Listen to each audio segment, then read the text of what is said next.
وشر الأمور محدثاتها وكل محدثة بدعة وكل بدعة ضلالة وكل ضلالة في النار. أعوذ بالله السميع العليم من الشيطان الرجيم من همزه ونفخه ونفسه. يا أيها الذين آمنوا اتقوا الله حق تقاته ولا تموتن إلا وأنتم مسلمون. وقال تعالى: يا أيها الناس اتقوا ربكم الذي خلقكم من نفس واحدة وخلق منها زوجها وبث منهما رجالا كثيرا ونساء واتقوا الله الذي تساءلون به والأرحام إن الله كان عليكم رقيبا. وقال تعالى: إنما يعمر مساجد الله من آمن بالله واليوم الآخر.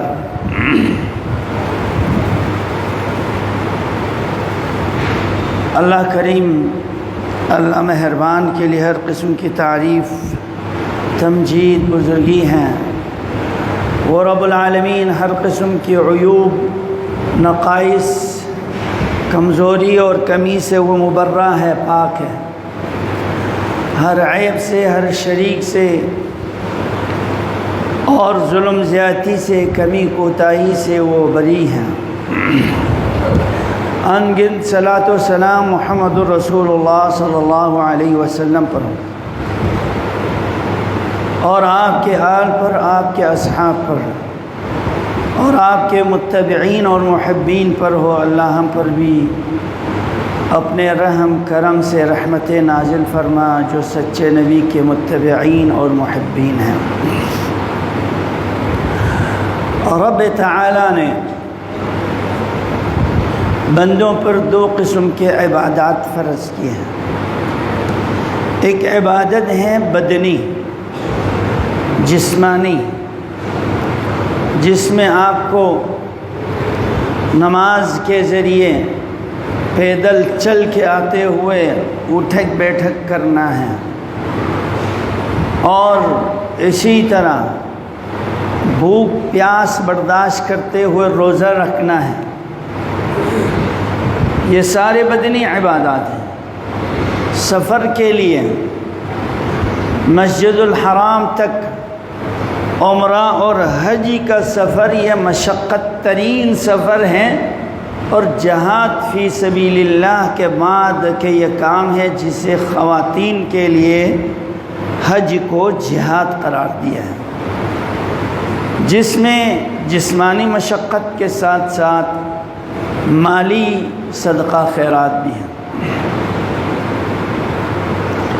تو یہ عبادات یا تو جسمانی ہیں یا مالی ہیں.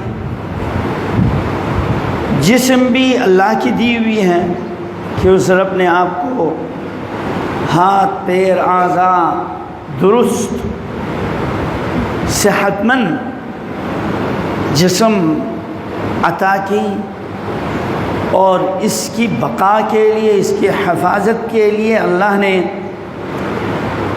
پاک غذا اور بہترین ورزش اور اعمال ہمارے لیے مقرر کی ہے. اگر ان فرائض کے پابند رہتے ہیں تو انسان پر بیماری کم سے کم آتی ہے. حلال کھاتا ہے، حرام نہیں کھاتا ہے. عین نبی کے سنت کے مطابق زندگی کے مطابق زندگی گزاریں تو اس کی جسم بیماریوں سے، تکلیفوں سے محفوظ ہوں گے. ایک حکیم صاحب مدینے میں علاج کے لیے آئے ہیں، کوئی بیمار ہی نہیں، واپس جا رہے تھے. پوچھا گیا کیوں آپ واپس جا رہے ہیں؟ کہا یہاں تو لوگ کھاتے ہی نہیں ہیں جب تک بہت بھوک نہیں لگتے ہیں، اور جب کھاتے ہیں پیٹ بھر کے نہیں کھاتے ہیں تو بیماری ہی نہیں.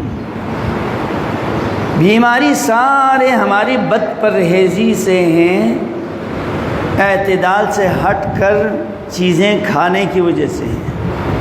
یہ ساری بیماریاں کھا کھا کے آ جاتی ہیں، نہ کھانے والے غریبوں، فقیروں، بھوکے رہنے والوں کو یہ ساری خطرناک بیماریاں نہیں آتی۔ جہاں جسم کو خطرناک کینسر، بیماری، وبا، بلا سے محفوظ رکھنے کے لیے ہاتھ پیر کو ہمیشہ دھو کر پاک صاف غذا کھانے، پاک صاف لباس پہننے کا اہتمام کیا ہے، تو وہاں پر مالی عبادات کے اندر کُلُوا مِنَ الطَّیِّبَاتِ مَا رَزَقْنَاکُمْ، یہ آج کا موضوع ہے۔ پاک کھاؤ اور کھلاؤ، اور اس پاک مال کو خرچ کرو۔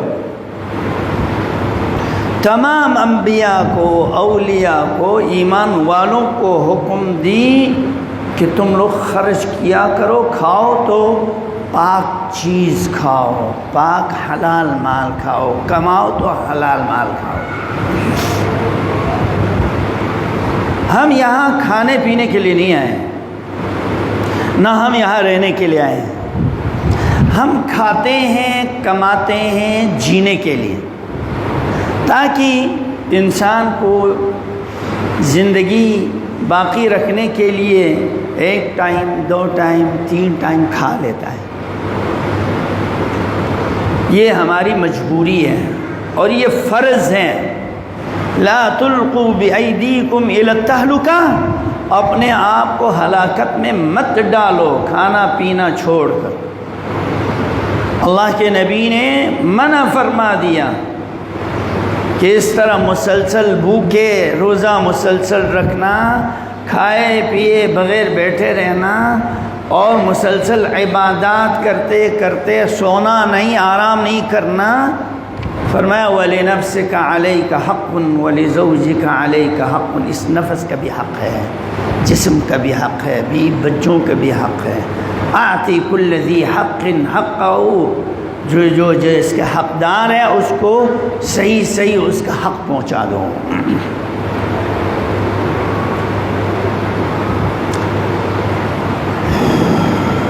آج چوری، ڈاکہ، قتل و غارت گری جو عروج پر ہیں، صرف اس لیے کہ ہم مال کو سمیٹ لیتے ہیں اور خرچ نہیں کرتے، اور دنیا کے بڑے بڑے تاجر مالوں کو سمیٹ کر جس ملک سے کمایا ہے اس سے لے کے کہیں اور بھاگ جاتے ہیں۔ آج یورپی ممالک میں مسلمانوں کی دولت کی انبار لگی ہوئی ہے، ان کی تجارت عروج پر ہے تو ہمارے پیسوں پر ہے۔ ہمیں اجازت ہی نہیں ڈالر کے بغیر روپیوں پر تجارت کریں، ان کے پیسے لے کے کرنے۔ یہ جو کمائی کا نظام ہے، شریعت نے کتاب البیوع باقاعدہ ایک باب باندھ لیا ہے تاکہ مسلمان حلال کمائیں، اور اس حلال کمائی سے معاشرے کا بھی حق ہے۔ جہاں آپ کی بیوی بچوں کے حق ہے، آپ کے پڑوسی کے بھی حق ہے، آپ کے عزیز اقارب کا حق ہے۔ یہ جو ہر جمعے میں آیت عام طور پر پڑھی جاتی ہے، اللہ کے نبی نے ہر مقامات پر خطبوں کے اندر ارشاد فرمایا یا ایھا الناس انا خلقناکم من ذکر و انثی، کہ ہمیں تمہیں تخلیق کی، بلکہ آدم علیہ السلام کے نسل سے ہم نے تخلیق کی، اور اس صلہ رحمی کو قائم رکھو، انسانیت کی ہمدردی، رشتہ داروں کی صلہ رحمی کو قائم رکھو، تب جا کے یہ محبت کی زندگی، صلہ رحمی کی زندگی تب ہوگی جب آپ لوگوں کو کھلائیں گے پلائیں گے۔ ایک تسبیح پڑھ لینا سبحان اللہ میزان کو بھر دیتا ہے، تو وہاں پر 1 دینار و درہم، 1 دانہ آپ اللہ کے راستے میں خرچ کرتے ہیں، یہ عبادت مالی ہے، عبادت مالی ہے، اس کے بارے میں اللہ رب العالمین نے فرمایا کمثل حبۃ انبتت سبع سنابل، ایک دانہ جنت کی سرزمین میں بیج ڈال دو، لوگوں پر خرچ کرو اناج گندم، اس ایک ایک دانے کے عوض میں اللہ 7 بالیاں پیدا فرما دیتا ہے۔ فی کل سنبلۃ 100 حبہ، ہر بالی کے اندر، خوشے کے اندر 100 دانہ پیدا فرما دیتا ہے۔ فرمایا اور آگے، اور واللہ یضاعف لمن یشاء، اللہ جس کو چاہتا ہے جتنا چاہتا ہے بڑھا دیتا ہے۔ ایک بکری خرید لیا تھا، عوض میں رکھ دیا تھا، اس سے اور بکری اور بکری اور بکری، ریوڑ کے ریوڑ بن گئے۔ ایک آدم، اس آدم سے اولاد کیا اولاد اولاد، پوری دنیا بھر گئی۔ یہ دنیا کی بڑھوتی ہے۔ لوگ معیشت پر جو ہے بڑے پریشان ہیں، باپ چاہتا ہے بس میں ہی ان کو قدموں پر کھڑا کر دوں، لیکن بیٹا اپنی زندگی میں باپ سے بھی زیادہ کما لیتا ہے۔ آپ نے بیٹے کو نہیں کھلایا پلایا، یہ تو کھلا، نحن نرزقکم وإیاہم، تم کو بھی کھلانے والے ہم ہیں، تمہارے اولادوں کو بھی روزی دینے والے ہم ہیں، لہٰذا تم اپنی فکر کرو۔ اتنی دولت کے انبار لگا کے چلے گئے، اپنی آخرت کی فکر نہیں کی، بہت بیوقوفی ہے۔ وَمَا تُقَدِّمُوا لِأَنفُسِكُم مِّن خَيْرٍ تَجِدُوهُ عِندَ اللَّهِ، یہ مال کا حق یہ ہے کہ ضرورت مندوں پر خرچ کرو، اور اللہ اس کو بینک میں بڑھا دیتا ہے، بڑا چڑھا کے دیتا ہے، اور کتنے بڑھا کے دیتا ہے اس کی کوئی حد حساب نہیں۔ اور جو خرچ کرتا ہے اللہ کے راستے میں، فرمایا فَلَهُمْ أَجْرُهُمْ عِنْدَ رَبِّهِمْ، اجر بینک میں جمع ہے۔ سفر طویل ہے، نہ اس کو قبر میں خوف ہے، نہ محشر کے میدان میں، نہ حساب کتاب کے موقع پر، اور وہ امن ہی امن میں ہے۔ وَلَا خَوْفٌ عَلَيْهِمْ وَلَا هُمْ يَحْزَنُونَ، خرچ کر کے چلے گئے، یار میں نے تو کچھ پیچھے کچھ بھی نہیں رکھا، اس کو کوئی غم بھی نہیں ہوگا، اس کو پیچھے کوئی غم بھی نہیں ہوگا۔ عبد الملک بن مروان نے اپنے اولادوں کو دولت کے انبار جمع کر کے چلے گئے، اور وقت کے حاکم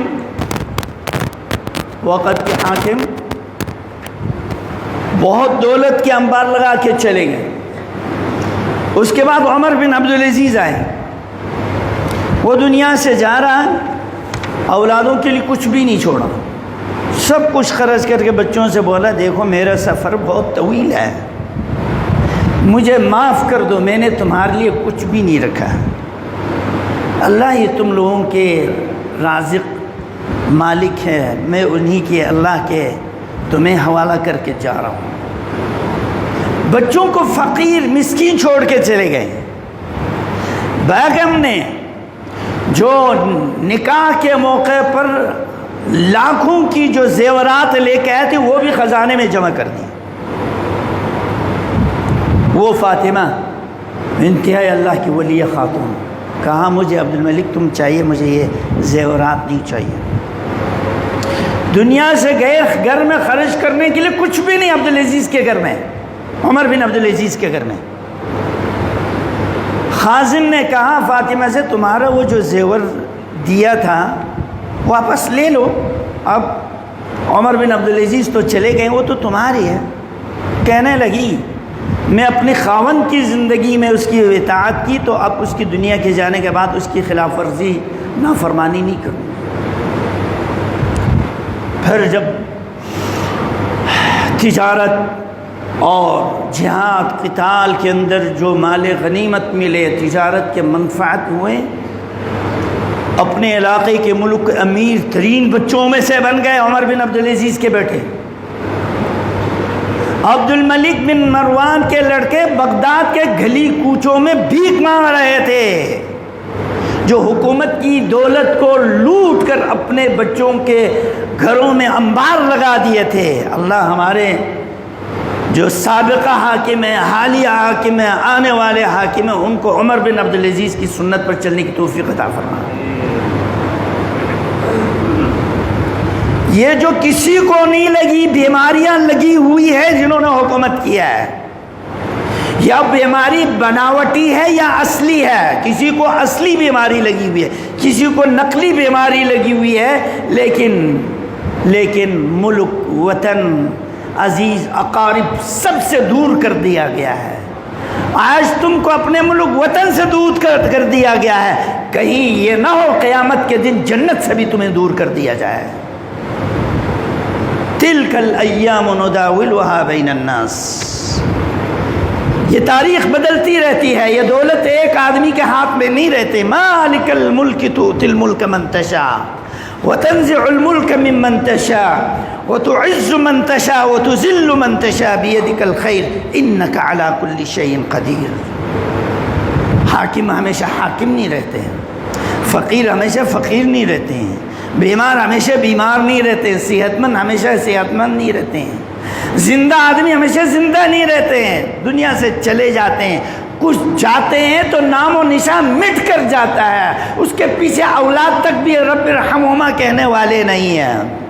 کچھ جاتے ہیں پوری دنیا والوں کو رولا کے جاتے ہیں، ہر ایک آدمی ان کے لیے دعائیں دے رہا ہوتا ہے۔ سبحان اللہ، سبحان اللہ۔ ہمارے دور کے بہت بڑے ایک سخی آدمی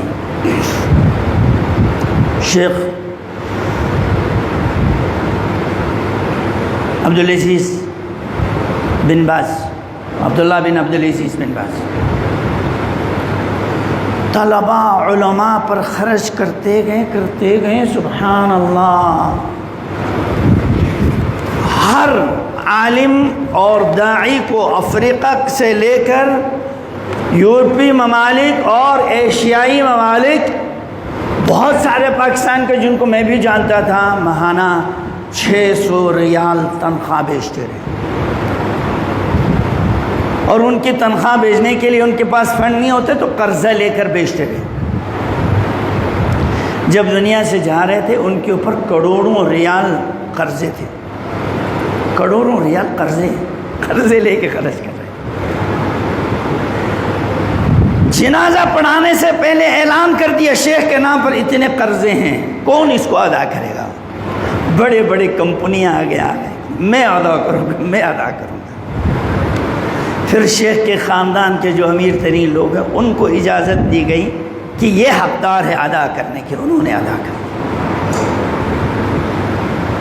یہ عرب والے جو قدیم زمانے میں ہیں، آج بھی ان کے اندر ایثار، قربانی، ہمدردی، ہم حاتم طائی کی مثال سنتے رہے، آج بھی ان سے بڑھ کر لوگ ہیں جو خاموشی سے خرچ کرتے ہیں، خاموشی سے۔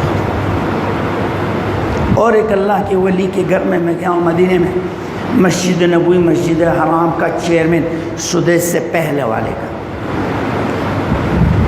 گورنر کے عہدے پر ہے، وہ گورنر کے عہدے پر، اس کا اپنا گھر نہیں ہے، صرف 2 کمرے ہیں اور وہ بھی کرائے پر ہے، سبحان اللہ۔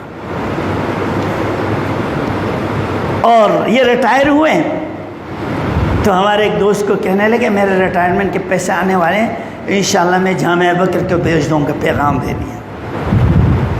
یہ دنیا سے گئے، بچوں کو کچھ بھی نہیں چھوڑے۔ ریاض کے اخبار والوں نے لکھا صالح الحسین الزاہد، کچھ بھی نہیں رکھا اپنے لیے، سب کچھ یہاں مسجد، مدرسہ، فقراء، مساکین، بیواؤں میں خرچ کرتے گئے۔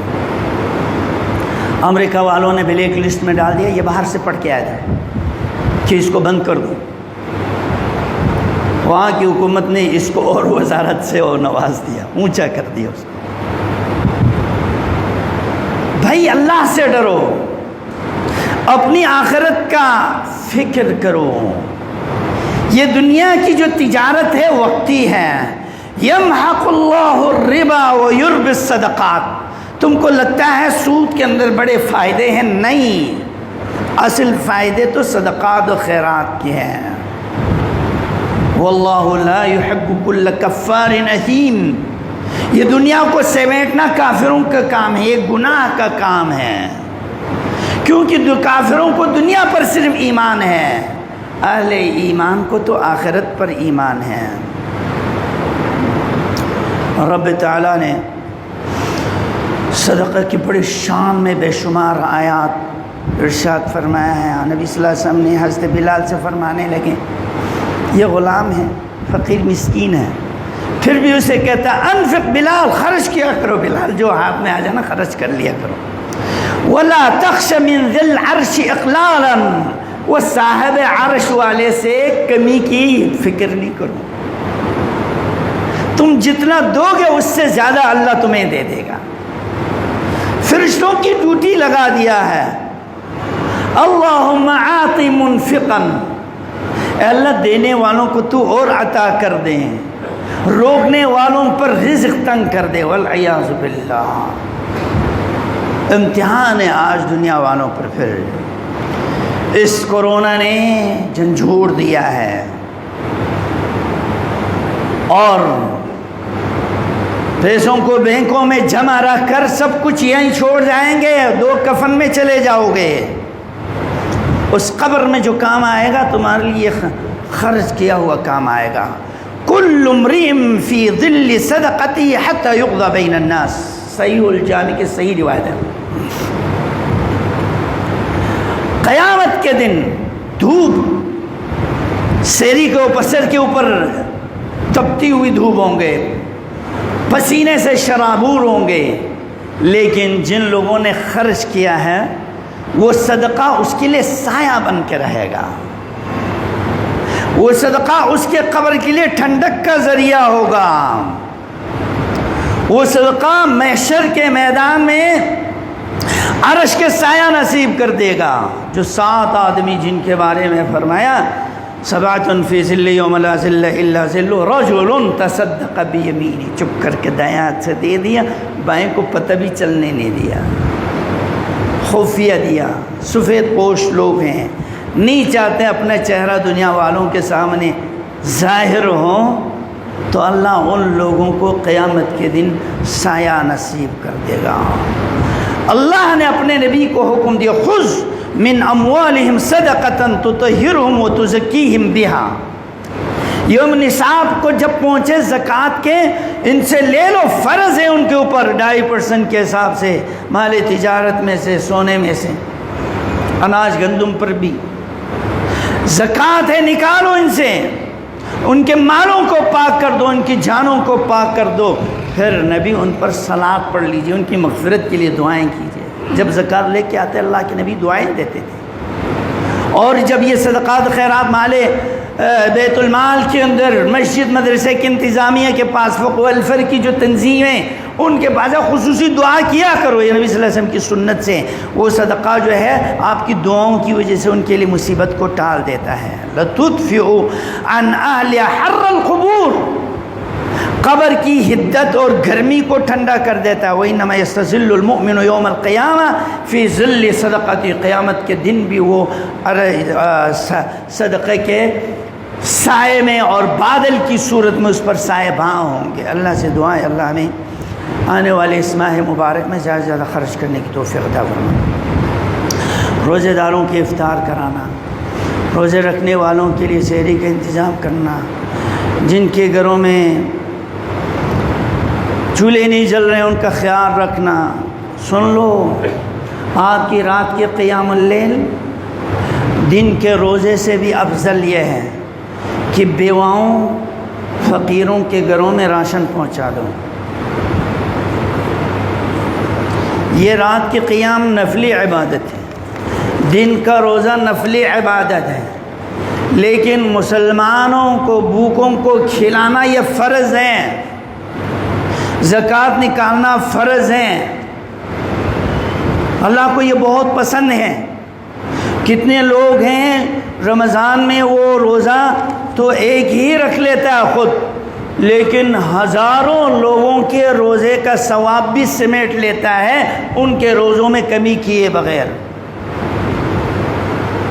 دسترخوان بچھی ہوئی ہے پوری، شروع رمضان سے آخر تک، گھر گھر میں راشن پہنچا رہے ہیں۔ روزے تو اس نے ایک رکھے ہیں، لیکن ایک ہی رمضان میں جتنے بھی لوگوں کے افطار کروائے ہیں ان سب کے روزے میں ثواب میں کمی کیے بغیر اس افطار کرنے والے کو بھی برابر اللہ اجر دے گا۔